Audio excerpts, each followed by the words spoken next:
Welcome to the Mojo for Musicians podcast from Cabo Media, where we dig deep into today's top strategies to help you take your music career to the next level. With real, raw, and uplifting conversations with industry professionals that are making moves, making a difference, and making the best versions of themselves to inspire you to do the same. What's going on, everybody? I'm your host, Manny Cabo, and welcome to another episode of Mojo for Musicians. All right, welcome back, Mojo Maniacs. Man, have I missed you guys. For those of you who don't know, I was kind of forced, for use of a better word, to take a sabbatical from all things media because of Hurricane Ida, who essentially wiped away 25 years of my livelihood. I mean, we're talking 3 totaled cars, 3 leveled rooms, every bit of photography, audio, podcasting equipment, totaling over $80,000 in damage in just a matter of a few hours. So yeah, needless to say, it's been pretty devastating, but nonetheless, I'm still alive. And as I always say, with life comes possibilities. And you guys know me, I'm always resilient and always looking at the glass half full, because at the end of the day, this is one life we get. And you only die once, but you have the opportunity to live every day. So please, guys, maximize everything that you could possibly squeeze into a day and live as if it were your last. And no, not to sound morbid, but you just never know when it's that time. And I don't know about you guys, I've got a legacy and plenty of inspiring to do. Many artists out there globally that I could uplift. So as always, thank you for your continued support and patronage. And above all, please remember to keep subscribing, rating, and reviewing this podcast, and share it with anyone you think would gain value from it, so I could essentially keep doing what I'm doing, and that's motivate you. So what a way to start off Mojo for Musicians 2.0 than with today's amazing guest. And I happened to come across her profile sometime late last year. And I got to tell you, I was completely blown away at her dexterity behind the keys. But it wasn't only her skills, it was her style and how she executed and built a brand around her passion. And that's one of the things that I want to focus on today, because I feel that so many musicians, and I've said this in the past and I can't stress this enough, so many musicians are solely focused on their talent, not realizing that there's multiple layers to succeeding in this industry. And one of those is defining your brand, creating your own style so you're readily identifiable to your avatar, as we say in the media industry, or your audience. So here are some of my personal top tips for building up your brand. Now, my disclaimer is some of the things that I'm about to mention may sound like they're remedial and kind of like, duh, like who doesn't know that? But truth be told, as a professional editorial music photographer myself, as well as a musician, I've been able to bridge the gap on so many levels for artists, because I can't tell you, if I had $1 for every time I took a look at someone's profile and I cringed because it was a disaster. You know, some of the photographs were old, all out of focus, dated. The music videos were stale and uninteresting. And no, I'm not saying don't be yourself. Quite frankly, that's the opposite of what I'm saying. But what I am saying is that if you're in this industry of entertainment, you have to be somewhat engaging people, and you have to have a style, and you have to have a certain flair behind your brand so people can remember who you are. And of course, great music. Now, here's a little trigger warning for you. You simply have to be great at what you do. And there's no way around that. You know, you have to put in the hours and the reps, just like bodybuilders build their muscles, in order to let the world know you exist and your greatness exists. And you have to do it in a way that's memorable. And you do that through your presentation skills and defining that uniqueness behind your brand. The key word there is uniqueness. And guys, the beauty about this is that you can show off your personality. You know, you could be very timid, or like myself, very boisterous or comedic or even serious. And yes, always definitely be yourself. What I'm saying is it has to come across in an engaging type of way. You know, you want to keep your viewers attentive and leaning in on every word that you're saying, whether you're talking or performing. And obviously you guys are really serious about this, because otherwise you wouldn't be here right now sitting and listening to this podcast. So first of all, thank you for being here. And secondly, thank you for taking the initiative to better yourself and taking the initiative to take your brand to the next level. So My reward for that is I'm going to introduce you guys to some of the ideas that you can start implementing immediately that will certainly yield some great results. So, the obvious question I'm sure that you're all thinking about right now is where the hell do I start, Manny? If you're feeling overwhelmed, dude, it's completely fine. I'm going to break this down for you. And please remember, this is huge, guys. So, listen up. All right. Remember, music is supposed to be fun, first and foremost. And sure, it's a lot of work, but at the end of the day, we're doing this because it's our passion. And you never want to forget your why, meaning why you started this journey in the first place, right? Because you love it. It's as simple as that. So if you keep that as a basis or as a template, you'll always find that you have the impetus to keep improving yourself. And as I learned working with Steve Jobs at Apple for so many years, if you don't do something you love, you're always going to have that inkling to want to quit. So remember that. If you're not fully and utterly passionate about building your brand and building your music acumen or building your music career, then this episode may not be for you, but you'll still walk away learning a couple of things. So what is your brand? Well, it's essentially your visual, and in this case, audio identity. And that entails all of your peripherals of you as the artist, or your band, or whatever your project is, your logo, and your attire on and off the stage. And I think the first question you guys need to ask yourself is, do you have a specific tone to your artistry? Is it consistent throughout all of your social media platforms and your website and your interviews? You get where I'm going with this. And this is huge, people, because I don't care how great, I repeat, I don't care how great your music is. If your message isn't clear, nobody's going to find you or listen to you, or worse, understand what you're all about. So, top of the list, let's make sure you have a solid bio, both a short form and long version. And as the producers would say while I was on NBC's The Voice and La Voz, what's your backstory? Like, what makes you so intriguing?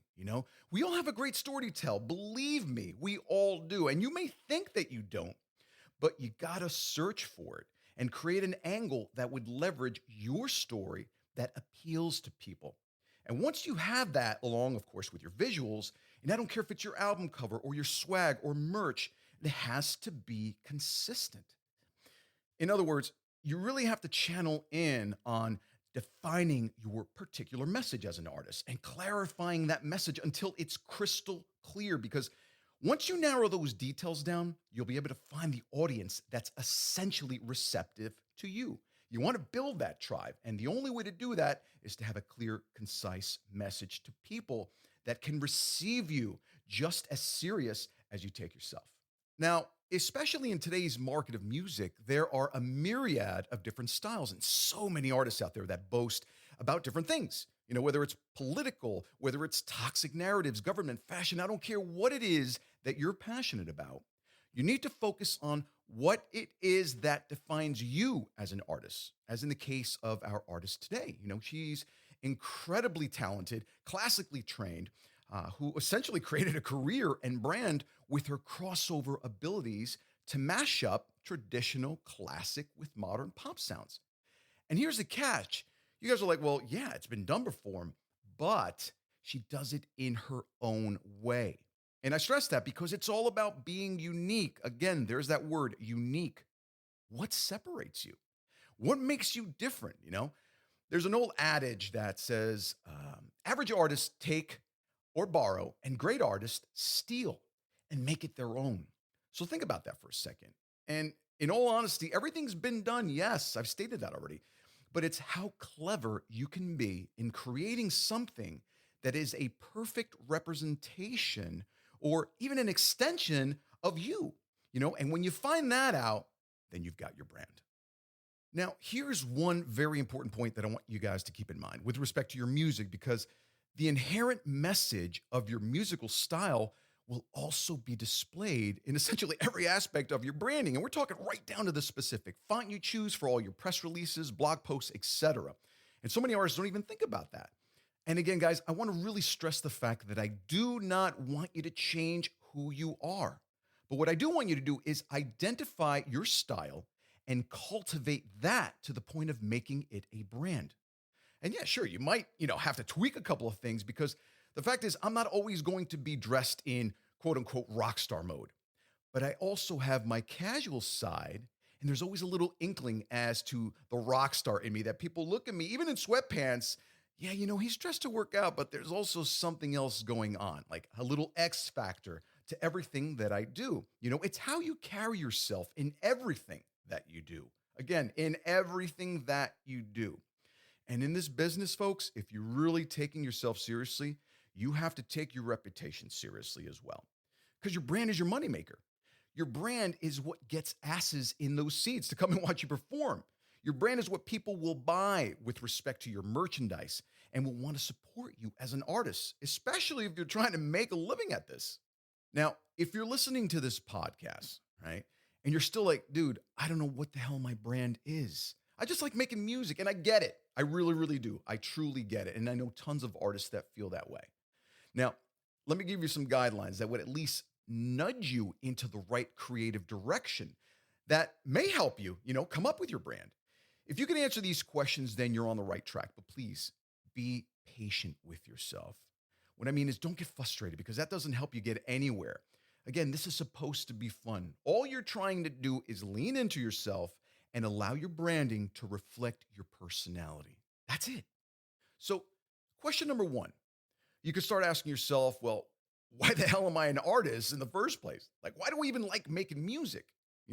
A huge important question is, how do you want others to react to your style of music when you're listening to it? What messages are you trying to convey? Like me, I'm always about positivity and finding that solution with resilience, just to give you an idea.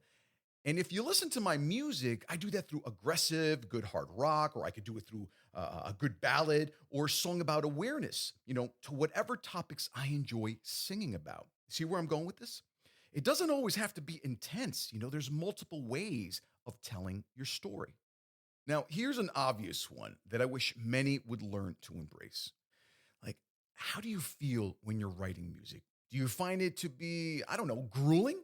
Are you doing it just for the money and fame? Because, by the way, if that's the case, then I would definitely do something else. But that's another story. Does it make you sad? Does it make you exhilarated? Does it revitalize you and get you in tune with your feelings? You got to start noticing how you feel and where you draw your inspiration from. That's a huge key ingredient to all this. My advice is just go through the stuff that you've already written, and ask yourself, well, who the hell else would like this stuff other than me? And you'd be surprised how many artists don't do that.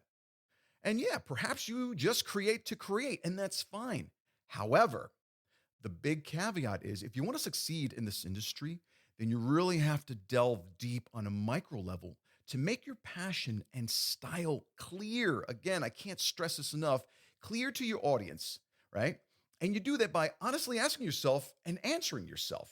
No, and it's not crazy because you're really, really learning to develop an understanding for yourself. I always say that you have to love yourself before you can even begin to even remotely think of loving someone else. And similarly, in this case, you have to understand yourself before anyone else could understand you.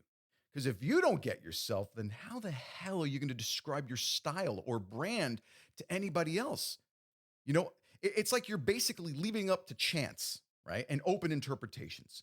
And that's definitely something that you don't want. So always be clear with your message. And I'm talking about whether it's on an interview or whether it's in your writing style, whatever the case may be, consistency in your clarity is key. Let me repeat that. Consistency in your clarity is key. Now, of course, there's a slew of components that will help you build your brand on a financial level or exploring other channels of opportunity and business goals, yada, yada, yada. But I don't really want to get into that because if you don't have a clear message around your brand in the first place, then I wouldn't even bother with the rest of that right now because you have to learn how to crawl before you walk, as they say, which is why I want to focus on your style and message above all. And I'll focus on more of the financial aspects in later episodes. In closing, I want to cover another important element around branding. And yes, I know we've talked about your visuals and we've talked about your music as a style, but another key component that will help you speak to your audience is your voice. Duh, right? Your vernacular. How do you speak? What's the tonality of your voice? Now, my tonality is I'm a very confident person. My voice projects. And that's the attitude that I want people to know about me. I'm confident in what I share with you, and I'm confident about my music, and I'm confident in who I am. So that's the attitude that my audience will identify with, right? And I'm not saying conceit or arrogance, I'm saying confidence. A huge difference. No egos here. Now, let me rephrase that. For example, I worked very hard and I've worked endless hours and gone through multiple experiences to gather all this information to share with you. And I understand it. And I'm confident in delivering this message because I'm passionate about it. I understand it. So you need to incorporate that philosophy with yourself. Now, here's another little test for you that I'd like you to try out. Try writing down 10 words that identify you as a person, right? And exclude the words that you don't want people representing you as. And you'll be surprised with yourself as to what you write down. Some examples I just mentioned are funny, goofy. I know I am, and people love that stuff. I love making people laugh. And, that may be you. And again, leave out the words that you're not. You're not mean or condescending. And maybe you're not egotistical. But if you are, that's definitely not a quality that you want to project. Trust me on that one. So I think you understand my point. And guys, always make sure that your unique and your authentic voice comes out in these responses, which means be completely and utterly honest with yourself. Because trust me, if you put in the work in identifying yourself to your audiences, that will build integrity. And all of your supporters will appreciate that authenticity because there's one thing that I've learned, and that is, hear me out, it is impossible to be someone that you're not 24 hours a day. And let that sink in for a little bit. People eventually catch up to your BS. And guess what? There goes your integrity. So be yourself, guys. All right. And with that being said, let's move on. And when I come back, I'm going to introduce you all to someone who has certainly made some waves in the classical music sector as the queen of pop mashups when we return. So stick around, guys. You don't want to miss this one. We'll be right back. You're listening to the Mojo for Musicians podcast. To learn more about becoming a guest on the show to share your mojo with us, visit mashup.com and send us an email in the contact section. Also, don't forget to subscribe to this podcast on your favorite podcast app so you don't miss any future episodes. And if you like what you hear, be sure to give us a positive review on your favorite listening platform. And now, back to the show. All right, welcome back, guys. And man, do I have a nice little treat for you today, especially you aspiring or even seasoned pianists out there, because this young lady is a beast behind the keys. And yeah, I may be a little biased here because I love the piano. It's one of those instruments that's just literally timeless for me. And I can listen to it on its own for hours. And I don't care if it's Elton John rocking to Benny and the Jets or the intricacies of, a Bach fugue. There's just something about the piano that just pierces through me. And this artist today certainly captivated my interest when I saw her performance on America's Got Talent a few years back. And along with her myriad of eclectic and captivating mashup performances of cover songs. And check this out. She was recently just considered for the 62nd Grammy Awards in the category of Best Music Instrumental Album, which is badass. But she's also a film score composer and music producer. So, no surprise there. But of course, she's won tons of awards for her skills. And there was one quote, however, that she made. That's one of the reasons why it was an impetus behind the whole idea of getting her on the show. When she became an ambassador to the Children's Music Fund, which for me, as you all know, hits home because it helps children heal through music therapy. And as an aside, again, I want to stress out, this is one of the reasons why I got her on the show. And I quote, "I want people to be able to relate to music in whatever they're going through in their lives, and for them to get inspiration and positivity and confidence and to be uplifted," right?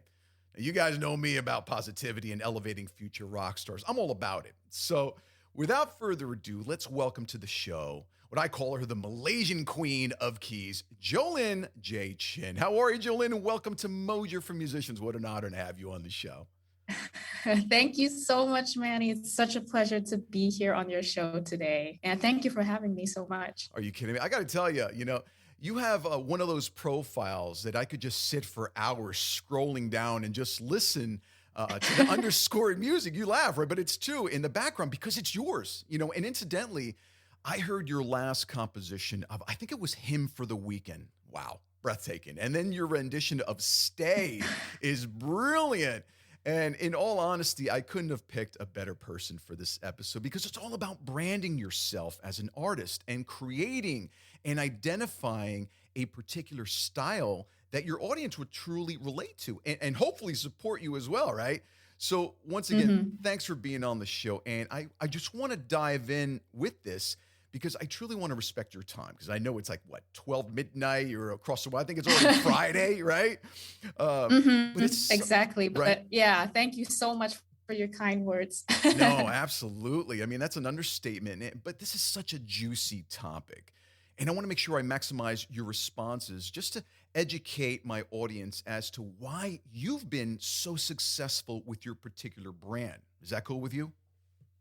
Oh, of course, sure. I'd love to share and I'd love to help in any way. Nice. All right. So, obviously your ridiculous skill, right, lends itself to you starting, I guess, at a young age. I think you were 5 when you first started, as well as being under the tutelage of so many notables in the industry, from Juilliard. And I remember reading Mhm. Global Champion Pianist. So it's no surprise that you play those keys so, and I'm using this quote, by the way, passionately bold. They quoted you in the past saying that you play with this fervor, and I have to completely agree. So I have a two-part question, and the first half of it refers to our passions. Our passions can, I guess, sometimes derive from being deeply rooted, or they can be influenced by someone else or something. So why the piano? Like, what was so attractive about the piano for you? Because I always find that fascinating. We choose the instruments, or do they choose us? Because there's a Mhm. plethora of them out there. Let's be realistic.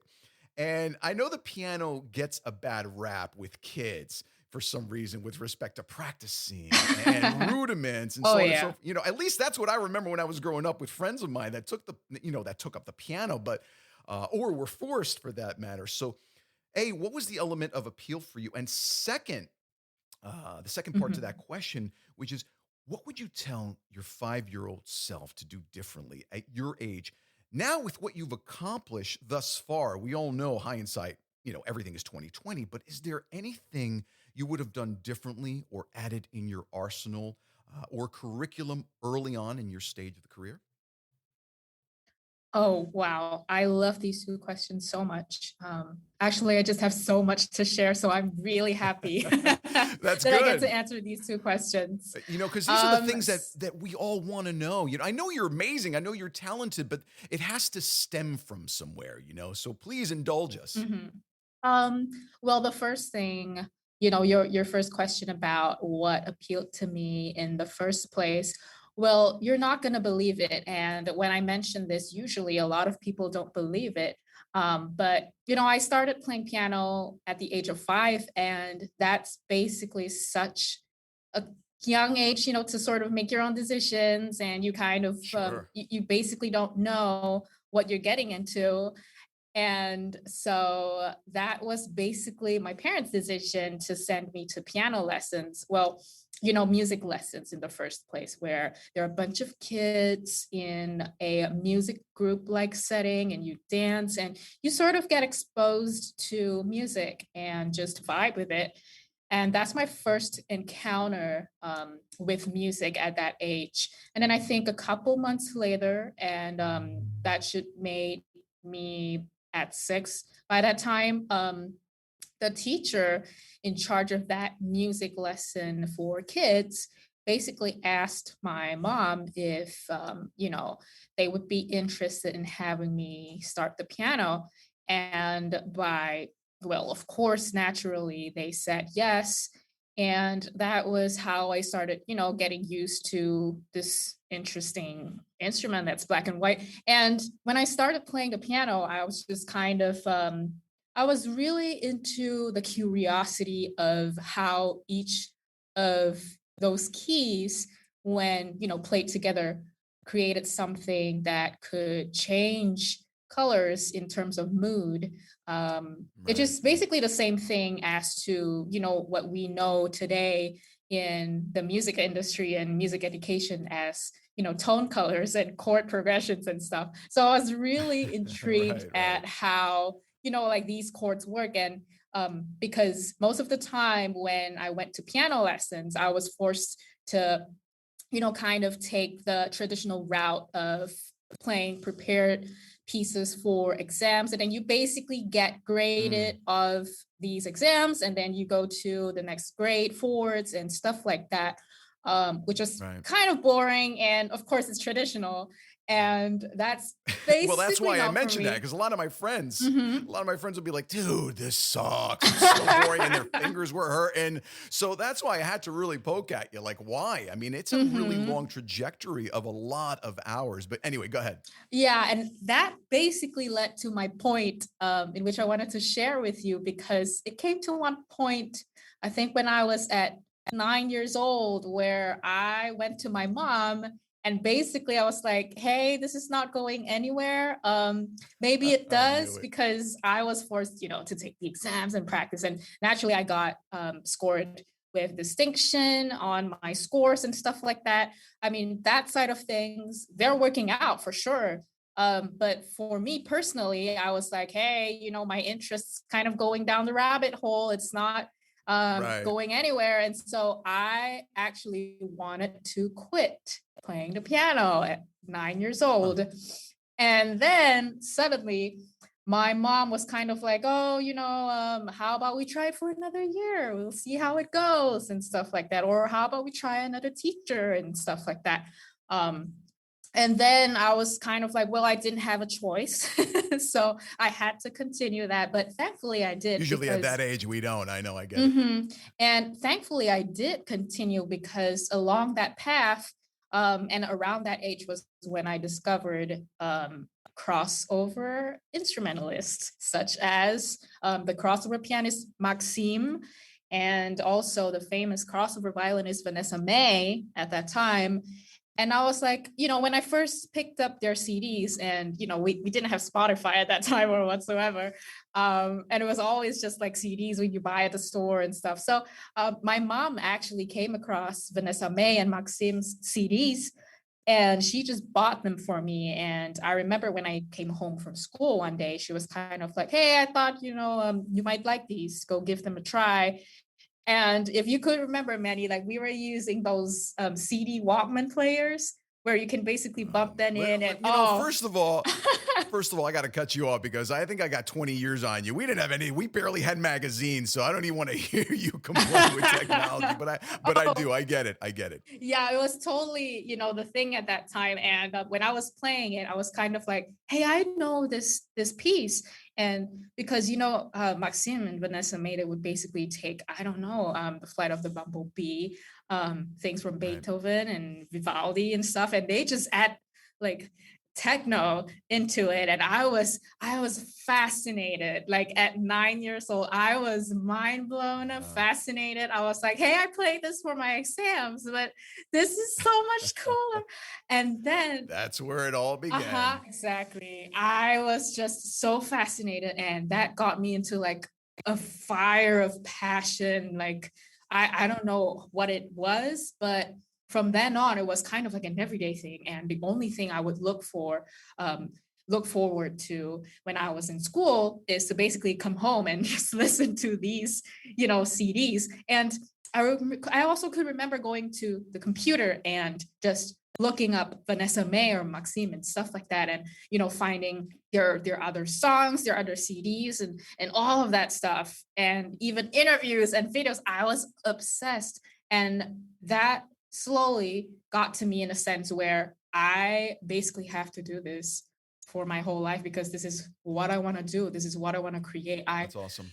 I want to basically create music that's not limited, where like a certain genre, and these people basically inspire me to have no limitations and no boundaries whatsoever on music and art itself. And I I think love that it. was basically what sparked me in the first place to, carry on Yeah. and sort of understand why I would have to take these exams and stuff like that. Not saying that, keeping it traditional is the way to go to teach, but, Mm. you know, Of um, course. like learning the technical side of things, because that's important, I have to say, getting your foundation. Well, sure. I mean, you have to have a basis. You have to have an understanding, and you have to learn the rules before you learn how to break them anyway. So I get that. Exactly.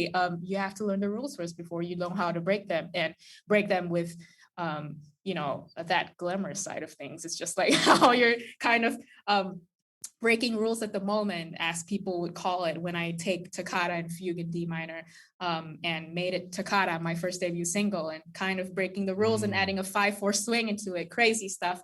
But that was basically it, because I think that that whole inspiration and idea of creating music basically is an interesting topic that many people actually battle with. And I was really Yeah. surprised when, after all of these things worked out, and I'm kind of living like how I wanted to, and I get these personal messages and emails, thanking me so much for stepping out there and trying to push certain beliefs or limitations on how, classical music should be and stuff like that. And some actually Mm. writing to me, saying how I have also further helped them and inspired them to break that sort of mentality, that I music love it. should Yeah. be this way and it should be played this way or sang this way and stuff like that. And basically thanking me for allowing them to also try to push away all negativity and limitations and create their own art.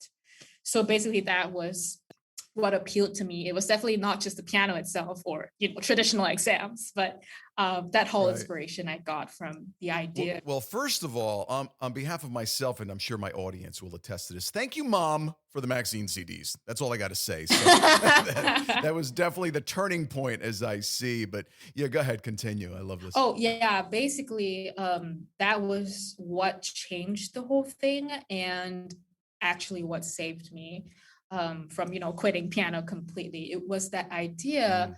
that music and art should never be limited to a certain sort of way or belief, but, allowing yourself to just create and experiment with different sort of things. And that is, something that I live to up till today when I'm creating stuff. It's never a certain style that I keep repeating, if you know what I mean. It's never a Yeah, I see certain that. way of composing or arranging.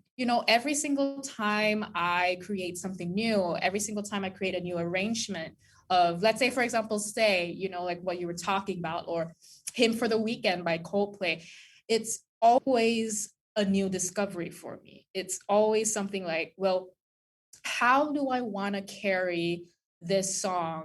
And what kind of, um, you know, materials that I can get from my past and the teachings of my techniques from years ago, and certain virtuosic passages and influences that I've learned. What can I apply, to create something unique and different, and something that the world has never heard of? And Sure. I think this is such an important thing, because putting that limitation on what you can do or compose or arrange is basically going to limit what the world has yet to hear from you.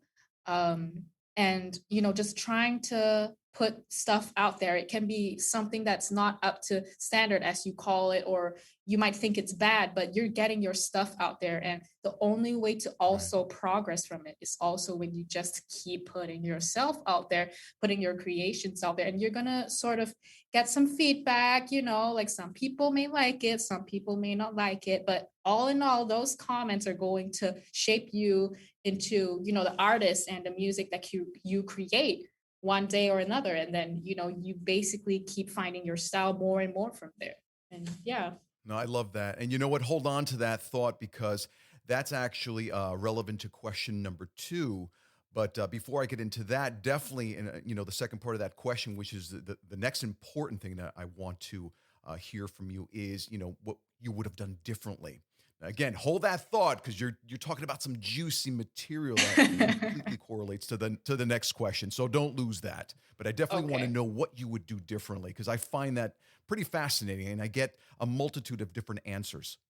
hmm well, I think the most important thing that I would have done differently was to put off that idea that someone's always going to judge what I would create, Mm, what I would try to do to push my limitations and creativity. Um, Growing up and just basically still learning from a certain, specific rule or guidance to right. how I was supposed to play or perform or the creative direction of things, I think is something that I wish I had more control over in the sense of my insecurities as well, but insecurities in how I would sound like if I were to experiment different things. And because I was young, I was also afraid of what many people would think. And if I were to change one thing, that would definitely be it, just to tell myself to be my own self, not putting any limitations from any insecurities or negative thoughts or people that just try to take over my creative direction. Because Mm, the most important thing from this, and it's something that I think I would also tell anyone, like trying to break through this barrier when they're young, because, basically, I just think that there could be many other possibilities and many other awesome creations um, that I would have done had I, went through this route instead and had been more brave sure. and, kind of not accept what I was told. And, basically the learning curve would be, way faster. I would be putting myself out Right. there even quicker if I hadn't think about, what people would say and stuff like that. And I don't know, I just personally think that the learning curve would have been faster. Well, you know what? You're talking about a great topic because guess what? You're not the only one. We've all experienced it. Even till this day, sometimes I have my own doubts. Should I do this particular style? At the end of the day, I'm just a singer, right? I love music. I don't really label myself as a particular genre, if you will. I love a good message. I love a good song, and I love good music to back all that stuff up. If it appeals to me, then I'm going to sing it. And of course, we don't think that way when we're young. We let people impart their criticisms, Mhm. their critiques, and it can skew us. But thankfully for you, you persisted. And of course, with the assistance of your mom, kind of catapulting you and leaning you into that direction was an amazing thing. But it goes to show you if you stick it out, right? If you don't quit, things happen for a reason. There are no coincidences in this life. And I totally appreciate you for doing the things that you do and for showing up and using yourself as an example to others to never give up and to never let their dreams be crushed by other people's insecurities because we have enough of them, Mhm. on our own. So excellent. And that's a valid point. So before you forget, I want to jump into question number 2, which, like I stated, directly correlates to, your particular style. And not just behind the keys, I have to say, because you've developed such a nice niche for yourself. You were like labeled the mashup, pop and classical queen, like you just pointed out. And that's a point I'm trying to make early on, introducing this episode, because in order to be spotted in this sea of artists, you have to be uniquely represented by a strong brand. Oh yeah. And I know the Jolynn brand has certainly made some waves for her. Like people call you the queen of crossovers, as I said, and the piano pop queen. I've heard so many of them. And that's what you want to look for in an artist. But then you take it a step further by leveraging your social media platforms. And I love what you're doing. So my question to you is, what was your impetus to really double down on this style of yours? And how do you manage your time with all of your visuals? Like I pointed out before when we first started this interview, Mhm. even before we were recording, I loved your avatar image. It's very editorial, it's very classy. It shows a really elegant side of you. And those are the things that are a must as a professional editorial music photographer. I personally look out for those things. I do, because if your visuals are not in place, then people are just going to skip over you, you Mhm. know? And it's imperative, especially if you're going to have a shot in this industry. So tell me, do you have a team? Do you do it yourself? Oh, thank you so much for actually paying attention to so much of the details that I actually put in. So that's your first answer. Yes, I pay attention to so much details when it comes to branding. Mm, You're gonna right. notice, first of all, and I think many people, and especially JJC fans, would know that I would always be in yellow or any shade of yellow. Yeah, you've got that mustard vibe going Yeah. on here right now. I see that. Yeah, yeah, yeah, yeah. And it's basically something that people would associate me and my music with. And I pay Right. attention to all these sort of things, as you were really right about the visuals, because visuals are definitely the first thing that comes Mm, before anything else. When, it's a psychological thing. When you look at something, right, when you want to purchase right. anything, basically, we tend to feast with our eyes first. And that's basically going to be the first thing that's going to make you remember someone, or remember. You know what? Let me cut you off because I want to make this a valid point, and this is only going to uphold what you've just assessed here. I read an article specifically relating to Spotify that 85% of the people that jump on there will be more inclined to click on a song that they don't know because of the cover art. Oh, And in yeah. most cases, yeah, it's crazy, right? And in most cases, that artist would never have been discovered had it not been for their cover art. So just to pinpoint exactly what you're saying, and again, the reason why I have you on the show. Continue.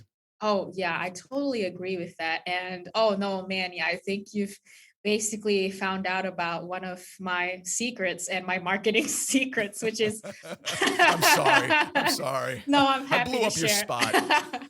I'm happy to share. But basically, we also pay a lot of attention to the cover art, and especially on YouTube, where I first started posting those videos more regularly, which I think was kind of like in the beginning of 2021. When I started posting more crossover covers on my YouTube channel.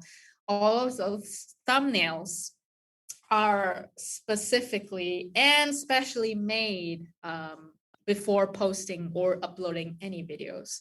And Mm, these thumbnails are actually basically, I think, um, what brought in more audiences, whenever, because I was always looking at the analytics of things. And I was really new of at course. YouTube to that point, being, trying to keep up a regular upload schedule. And that Right, right. basically, brought in just people and traffic, and, people start subscribing. And, coming from someone who basically had 0 subscribers, and I just wanted to start a new brand, being brave to take that risk. I went from having, like, I think 5 subscribers in 2 months or 3 months, and now we're seeing a constant 20 to 30 subscribers per week. And so most of the time it came from a thumbnail thing, according to my comparisons when I did previously a couple of years ago, when I was just Interesting. Yeah. uploading videos and not caring about the thumbnails. And it's also those little tiny things that I've put into the visuals, which are like fonts. So most of the people, if they're looking at my website and my students on my masterclass, or if you have a look at my CDs, the physical CD, and you see those fonts and everything, there are certain font that I use as well. So immediately it's kind of like, hey, I know this is JJC. I know this fits this person, and my brain Exactly. basically feeds me onto that and the music. Right. I'm not saying that the music should not be, considered or anything. It's equally as important because, both of these things come hand in Absolutely. hand. um, Absolutely. And I'm glad you touched upon that because that's one of the actual components that I talked about. It's the clothing, it's the way you speak, it's the selection of fonts. There's a culmination of things that, when put together, comprise, make up the brand. And you have to be consistent. I talk about this all of the oh, time. If I look yeah. at your Instagram, right? Mhm. If I look at your Instagram or Twitter or YouTube and you have the same avatar, oh, there you go. Then I know it's Jolynn. If you're constantly wearing that mustard scheme in the background, like, oh, I know that artist. I've seen her before. What's her name? She's from Malaysia. She's a piano player. That's what you want. You want those Oh, trigger yeah, responses when they see your images. totally. Absolutely. So great point. 100%. Anything else you want to add before I get to question number 3? 100%. And I think this is a mistake that most, artists and, especially when they're starting out, struggle Mm, with. And it's something that yeah, many people don't absolutely. know. When I started the master class, it's going to launch, by the way, it's not public yet. But anyway, when I had these private You heard requests. it first here on Mojo for Musicians. Yeah. When I first started it out like privately and with my couple followings and stuff like that, where they requested Mm, for artist coaching and stuff.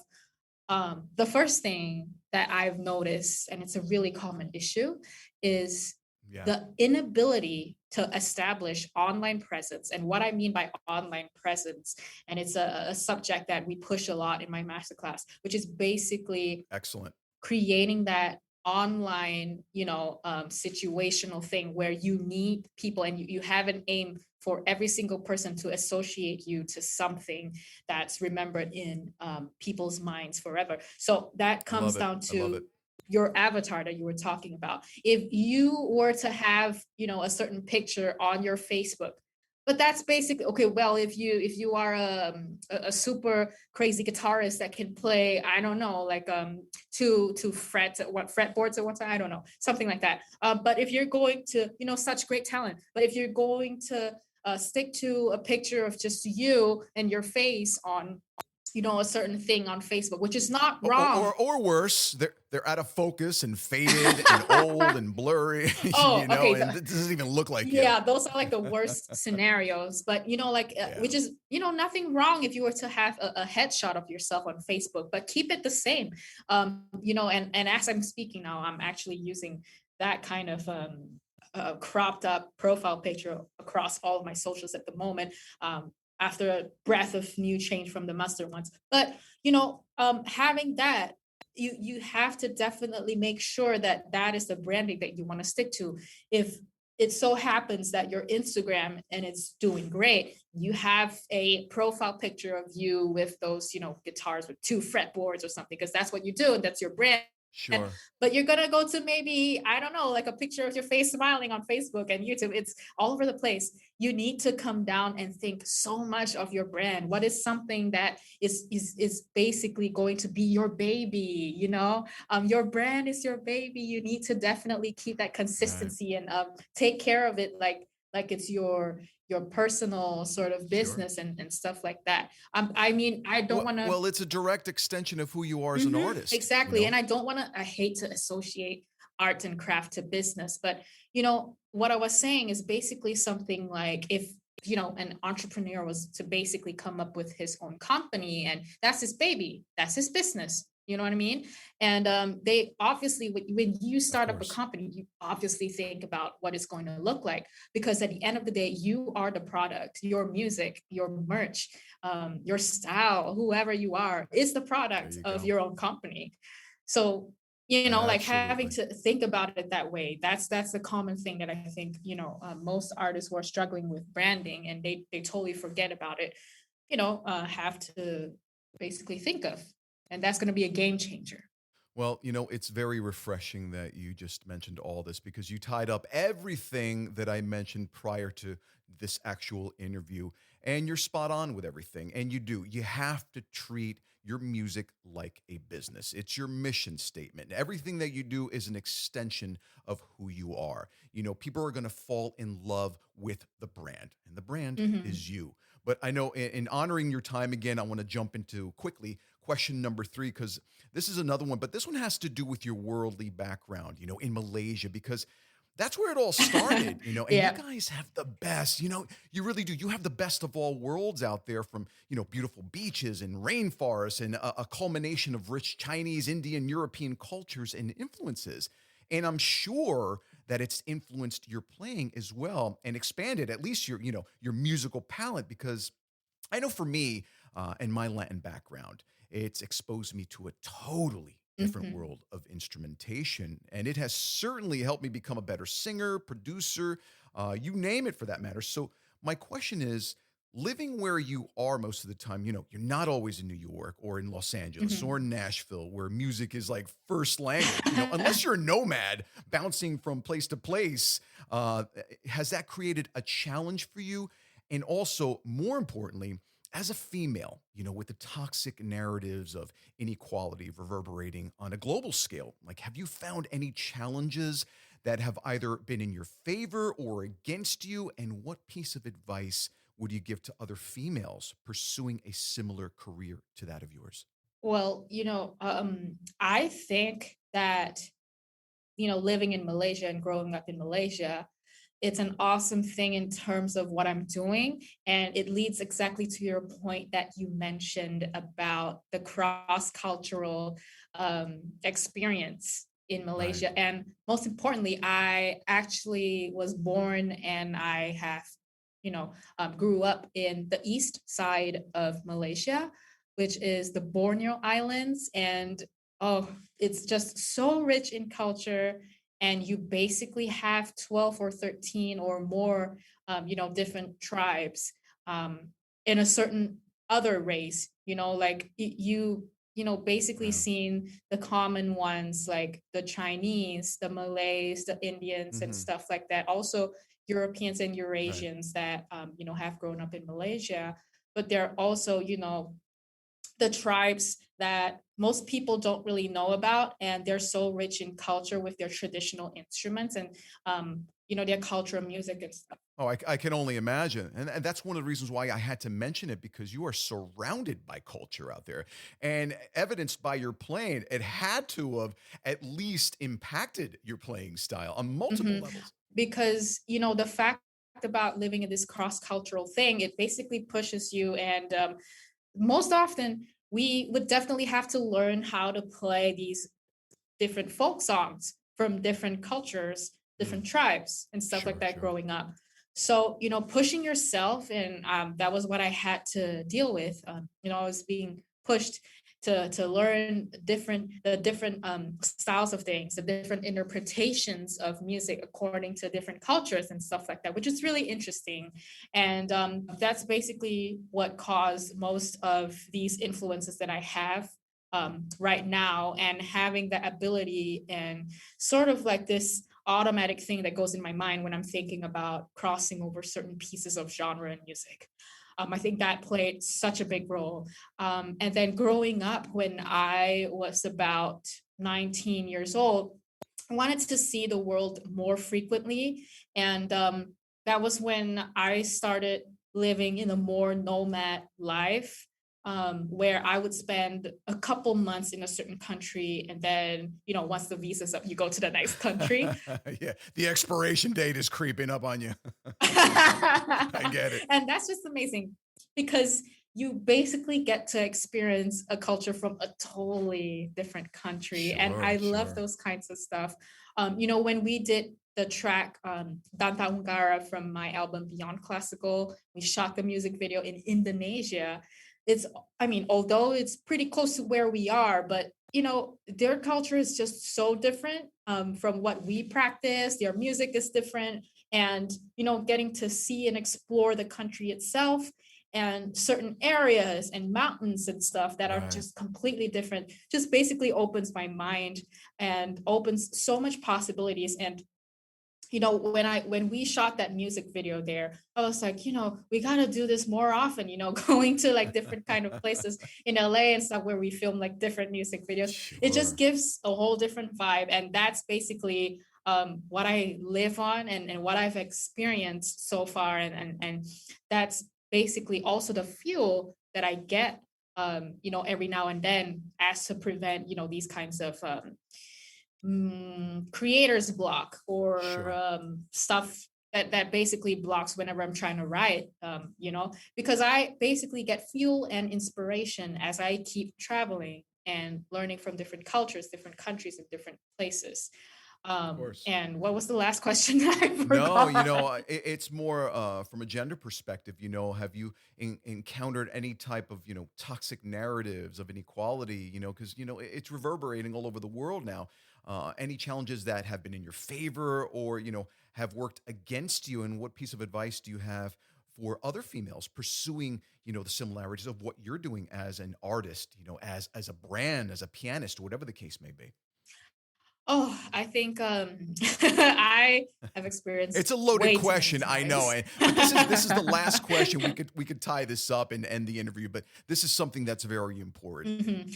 Yeah, definitely is important. I agree with you so much. Growing up, especially when it comes to being an instrumentalist and not a vocalist, Mm, I get told many times that, oh, like there are just so many better and greater pianists who are male, out there in the industry, and have already set a certain bar, a certain standard, and stuff like that. sure. So growing up, I have always been told that this is kind of like a male kind of thing, like being an artist and stuff like. It did not help that whenever I tried to say, oh, but I want to be like Maxim, the crossover pianist, it did not help because he was male. You know what I'm Sure. saying? Sure. But I get it. Listen, I but yeah, get it. you have people like Maxim, you have this David Foster, all these great people, Yanni, um, that are already established so much, being recognized as crossover pianists. And here you have a little girl like trying to prove her point, kind of thing. So obviously it's really tough and really difficult, because I mean you're just a kid, and you're not anything yet. You're still learning your scales and your arpeggios. So it's kind of like a struggle to me. But what But how I've did you push always through it? How did you push through it? Because I know at some point you must have been like, this sucks. Absolutely not. It definitely sucks. What I did to actually survive all of that was generate those negative comments and limitations as fuel. So if someone was to say, hey, oh, like I don't really think so, because, and you'll be surprised, Manny, because some of these comments actually come from my piano teachers themselves, when I speak to Wow. them about my goals and achievements. So it's really hard. But I think one great thing about me when I was young, it was like I was kind of like a stubborn kid. So I didn't really care about what these people say. Well, of course, what they say do affect me. They definitely do Yeah. affect me. But I was stubborn in a way where I took those as a fuel to prove to them that they were wrong. And I could, like, sort of imagine when I was young, whenever they would say those kinds of things to me, I would sort of imagine that, oh, you're going to wait. Like one day I'm going to be this person and you're going to be listening to my music. I'm going to That a prove you girl. wrong. That a girl. I'm right there with you. I adopt the same philosophy. Listen, the more you tell me no, the more I want to strive. So kudos to Oh, you for yeah. that. But Mhm. it's very difficult because it deflates you. It really does. You find yourself constantly, in a battle. And just a quick question. Were most of your piano teachers male or female? I have to ask because you said a lot of the criticisms came from your teachers. So that's interesting. Those criticisms, come from teachers that were with me when I was really young. I think Wow. when it was kind of like when when I started out, right Wow. until maybe when I was 12 or 13. Not to mention that they stopped from there. And it's not just teachers, but there are people who I meet in industry, I mean, the music industry world, when you go to studios and stuff, like when I was taking this more seriously, Right. signed to certain studios to produce stuff and concerts and shows and production companies, there would always be 80% of the crew, of the managers or the organizers, not to mention all of them that I've worked with are like this. but there are people, and these people definitely need to know, you know. And I've been thrown with stuff such as, it's not so much of like a male thing in piano, Mm. but this is going to be really interesting. But I've been thrown with comments such as, like, have you tried singing? Have you thought about singing? Because I know you're playing the piano, but it's just playing the Oh, I piano. see. Why don't you sing? And so I'm so sick of that, because like, hey, Huh. listen up. And they would usually say this before they watch me perform. And then after I perform, they usually shut up. You know what I Mm. mean? Yeah, And it's like a conniving way to shift you. Like, oh, what are you doing playing piano? You know, you're beautiful. You have a look. Why don't you just sing and be in front of oh my everything? You know, I gosh, get it. I get it. yes, Well, listen, you can take that yes. as a compliment, but I do understand the frustrations at the same time. Oh, yes, exactly. Because, I believe so much in my art. And, I've wanted this since I was 9, being inspired by those crossover artists. You know what I Sure. mean? And I've struggled this, and, this is something that I want so bad. And then here you have it. Like, this is your moment. You're young. And then this is going to be your first big show, kind of thing. And then there are people from the crew or organizations asking you, hey, have you ever thought about singing instead? And I'm like, what do you mean? You're Like, like, it's ouch. crazy. It's like a Uh-huh. But dagger in your heart, you know? oh I yeah, get exactly. But I I get knew it. for sure, like I still believed in myself. And I think that's really important, and something that I would advise. And also coming with, whenever people say that, males are going to dominate whatever you're doing, and they have the better say, that those kinds of stuff. I think you need to definitely have to believe in whatever you're doing so bad, because basically if you don't believe in you, who will?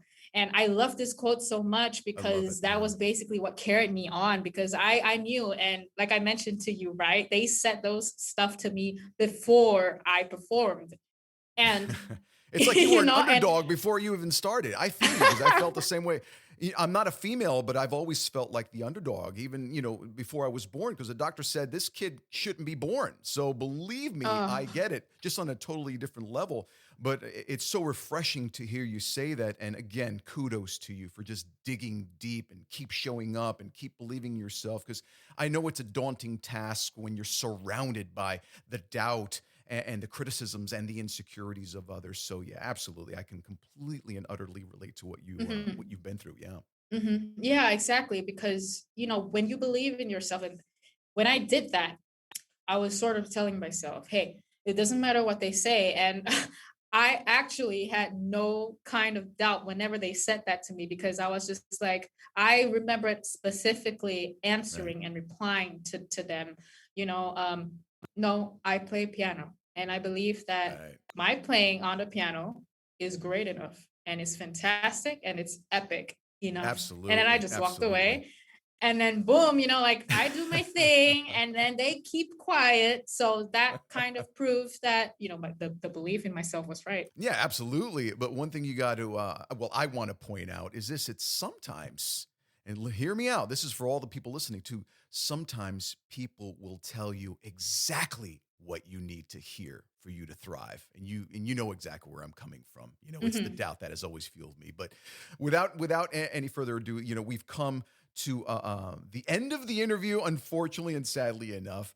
But I got to tell you, Jolene, it has definitely been a pleasure having you, and it's so thought provoking. And I'm proud, so proud of your accomplishments and what you're doing. And I'm just looking forward to all the great things that you're about to do in the near future as well. So please keep us posted. But before you go, is there anything that you would like to plug, or how do people find you, book you, and if they just want to just know who Jolynn is and what she's all about, aside, from listening to this amazing podcast, of course. But seriously, Oh.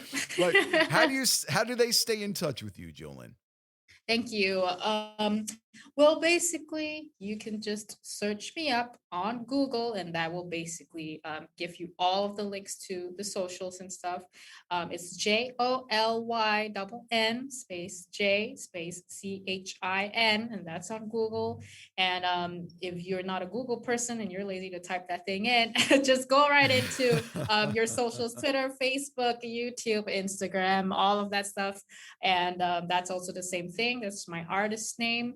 And that's my username. And I'm really excited because, and thank you for the opportunity to share on your podcast, Manny, is my JJC Academy Masterclass coming up real soon this year. It's finally launched to the public, and I'm finally offering an opportunity for tons of people across all ages, whatever you're doing, if you're not playing piano and stuff like that. I wanted to give an opportunity for many musicians and artists to learn the stuff that I have been through and I have picked up, and my knowledge from my experiences, and use those tools, be equipped with it, and just thrive on your own and be that person that you've always wanted to be, and put your music out there to the world. And I've worked with some of the greatest artists and stuff like that, and we're also constantly looking for more. We also have vocal instructors, we have drum instructors, we have all sorts of instrument instructors.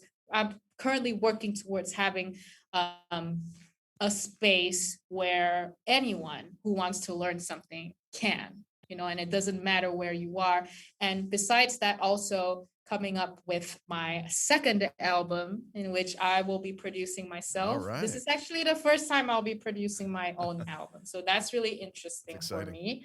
And more of those updates to come on all of my socials whenever. But that's basically what I have planned in mind coming up this year.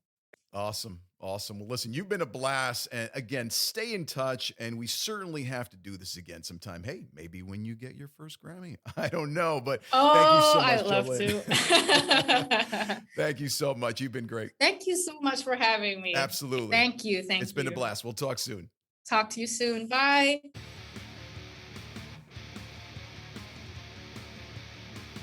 This has been a Mojo for Musicians podcast.